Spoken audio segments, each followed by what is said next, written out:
Hi friends, welcome to சமையல் with black. இன்றைக்கி வந்து பார்த்திங்கன்னா எங்கள் வீட்டில் யுகாதி எப்படி செலிப்ரேட் பண்ணோம் அப்படிங்கிறது தான் ஒரு வ்ளாகாக எடுத்திருக்கேன். இது டியூஸ்டே வ்ளாக் மாதிரி கூட நம்ம எடுத்துக்கலாம். மார்னிங்லேருந்து ஈவினிங் ஒரு 6:30 வரைக்கும் என்ன பண்ணியிருக்கேன் அப்படிங்கிறத கவர் பண்ணியிருக்கேன். ஸோ வீட்டில் வந்து தெலுங்கு வருஷ பருப்பு எப்படி சாமி கும்பிடுவோம், அதுக்கு சாமிக்கு நைவேத்தியத்துக்கு என்னென்ன பண்ணேன், சாப்பிட்றதுக்கு என்னென்ன பண்ணேன் அப்படிங்கிறது தான் இந்த வீடியோவில் காமிச்சிருக்கேன். எல்லாருக்கும் ஹாப்பி யுகாதி விஷஸ் வந்து நான் சொல்லிக்கிறேன். இப்போ நம்ம வ்ளாக்குள்ளே போகலாம் வாங்க. மார்னிங் டே வந்து பார்த்திங்கன்னா ஆஸ் யூஷுவல் 5 o'clock வந்து ஸ்டார்ட் ஆச்சு.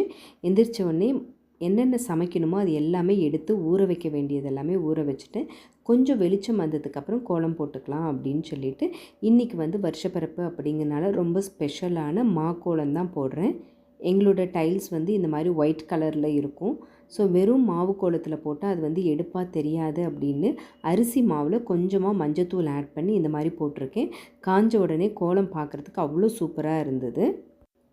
அப்புறம் வீட்டில் ரெகுலராக என்னென்ன ஒர்க் பண்ணுவோமோ அது எல்லாமே தான். கொஞ்சமாக ஸ்பெஷலாக வந்து விளக்கேற்ற வேண்டாமே அப்படின்ட்டு விளக்கில் பூவை டெக்கரேட் பண்ணி 2 நிலவாசப்பள்ளியும் வச்சாச்சு. அதே மாதிரி இன்றைக்கி ஃபெஸ்டிவல் அப்படிங்கிறதுனால 2 பக்கமுமே உருளி வச்சுருக்கேன். பெரிய உருளி, சின்ன உருளி வச்சுருக்கேன். ரைட் லெஃப்ட் அந்த மாதிரி. இங்கே வந்து எத்தனையோ தடவை துளசி வந்து வச்சு பார்த்துட்டேன். எனக்கு அது ஏனோ வரவே இல்லை. மெயின்டைன் பண்ணுறதுக்கும் டைம் இல்லை. அதனால சரி நெக்ஸ்ட் டைம் வந்து ஒரு நல்ல நாள் பார்த்து வாங்கிட்டு வந்து வைக்கலான் இருக்கேன். துளசி எல்லாம் வச்சா அதுக்கு பர்ஃபெக்டான பூஜையெல்லாம் பண்ணணும்னு ஃப்ரெண்ட்ஸ் எல்லாம் சொல்லியிருந்தாங்க. சரி அதை வந்து கரெக்டாக என்றைக்கு நம்மளால் ஃபாலோ பண்ண முடியுதோ அன்றைக்கி பண்ணிக்கலாம் அப்படின்னு இந்த மாதிரி பூஜை ஒர்க் எல்லாமே முடித்த உடனே குக்கிங்க்கு போயாச்சு. ஃபஸ்ட்டு எடுத்த உடனே வந்து பார்த்திங்கன்னா சாமிக்கு வந்து பால் பாயாசம் பண்ணியிருக்கேன். அதுக்கப்புறம் ஒவ்வொரு சமையலும் நான் பண்ணிக்கிட்டே இருக்கேன். இன்றைக்கி வந்து பார்த்திங்கன்னா நான் குக் பண்ண எல்லாத்துலேயும் ரசத்தில், பச்சடியில் எல்லாத்துலேயுமே இந்த வேப்பம்பூ வந்து ஆட் பண்ணணும். ஸோ அதுக்காக பக்கத்தில் இருக்கிற மரத்தில் வந்து ஃப்ரெஷ்ஷாக பறித்து வேப்ப இலையை நிலவாசப்படலையும் வேப்பம் பூவை வந்து பார்த்திங்கன்னா நல்ல சமையல் பண்ண எல்லாத்துலேயும் போடுறதுக்காக அதையும் கலெக்ட் பண்ணியாச்சு. சிம்பிளான இந்த குர்த்தி வியர் பண்ணிவிட்டு குக்கிங்க்கு வந்தாச்சு. இன்றைக்கி மெனு வந்து பார்த்திங்கன்னா இன்றைக்கி 2024. ஸோ அதனால் 24 ஐட்டம்ஸ் பண்ணலாமே அப்படின்னு பிளான் பண்ணியிருந்தேன். அப்புறம் இடையில கொஞ்சம் நிறைய ஒர்க்கு, அதுக்கப்புறம் வந்து கொஞ்சம் ஃப்ரெண்ட்ஸ் எல்லாம் வேறு வந்துட்டதுனால அவங்கக்கிட்ட பேசினதில் கொஞ்சம் டைம் வேஸ்ட்டாக போயிடுச்சு. ஸோ அதனால் முருங்கைக்காய் மாங்காய் போட்டு சாம்பார் வச்சுருக்கேன். அப்புறம் வந்து பார்த்திங்கன்னா பொரியல், வறுவல் அந்த மாதிரியெல்லாம் பண்ணியிருக்கேன். எல்லாத்தையும் குக் பண்ணிவிட்டு சைட் பை சைட் என்னோடய ஒர்க்கும் பார்த்துட்ருக்கேன்.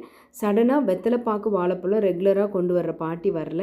எமர்ஜென்சி பூஜைக்கு நல்ல நேரம் வேறு போகுது அப்படிங்கிறனால டக்குன்னு ஆட்டோமேன் வர சொல்லி ஆட்டோவில் போய் வாங்கிட்டும் வந்தாச்சு. அதுக்கப்புறம் குக்கிங்கும் கண்டினியூ பண்ணிகிட்டே இருக்கேன். நாள் அமாவாசை அப்படிங்கிறனால வீடு வந்து ரொம்ப க்ளீனாக இருந்துச்சு. ஸோ எனக்கு அந்த க்ளீனிங் ஒர்க் வந்து கொஞ்சம் மிச்சம்தான் சொல்ல முடியும். ரசமெல்லாம் வச்சுட்டு அதுக்கப்புறம் மாங்காய் பச்சடி, அப்புறம் வந்து பார்த்திங்கன்னா உருளைக்கிழங்கு வறுவல்.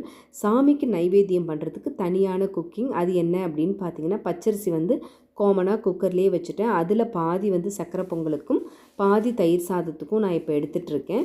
நிறைய பால் ஊற்றி கொஞ்சமாக தயிர் ஊற்றினோம்னா புளிப்பு ரொம்ப கம்மியாக இருக்கும். இப்போ சம்மர் டைமிங்கில் வந்து பார்த்திங்கன்னா தயிர் சாதம் சாப்பிட்றது ரொம்ப நல்லது.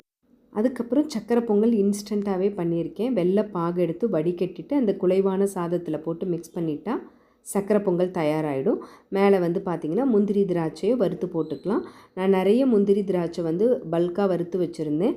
அதையே வந்து பார்த்திங்கன்னா பாயாசத்துக்கும் அப்புறம் வந்து பார்த்திங்கன்னா சக்கரை பொங்கலுக்கு இல்லாமல் கொஞ்சம் கொஞ்சமாக டிவைட் பண்ணிக்கிட்டேன். அடுத்தது மாங்காய் பச்சடி, அதுவும் பண்ணியாச்சு. ஸோ இன்றைக்கி வந்து பார்த்திங்கன்னா என்னோடய மெனு வந்து கொஞ்சம் வந்து சாமிக்கு தனியாகவும் வீட்டில் சாப்பிட்றதுக்கு தனியாகவும் பண்ணியிருக்கேன். அப்புறம் பருப்பு வடை தான் இன்றைக்கி பண்ணியிருக்கேன்.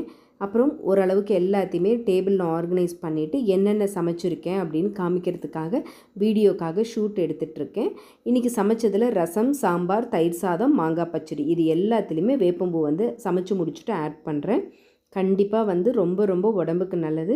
கிடச்சிதுன்னா இந்த டைமிங்கில் வாங்கி வச்சுக்கோங்க. வேப்பம்பூ பொடி வந்து பார்த்திங்கன்னா அவ்வளோ உடம்புக்கு நல்லது. இப்போ வந்து நான் என்னென்ன சமைச்சிருக்கேன் அப்படின்னு சொல்லிடுறேன். பாயாசத்துலேருந்து ஆரம்பிக்கலாம். ஸ்வீட்லேருந்து 2 வகையான பாயாசம் பண்ணியிருக்கேன். பால் பாயாசம், பச்சைப்பருப்பு பாயாசம், அப்புறம் வந்து பார்த்திங்கன்னா பருப்பு வடை, கேரட் பொரியல் பண்ணியிருக்கேன்.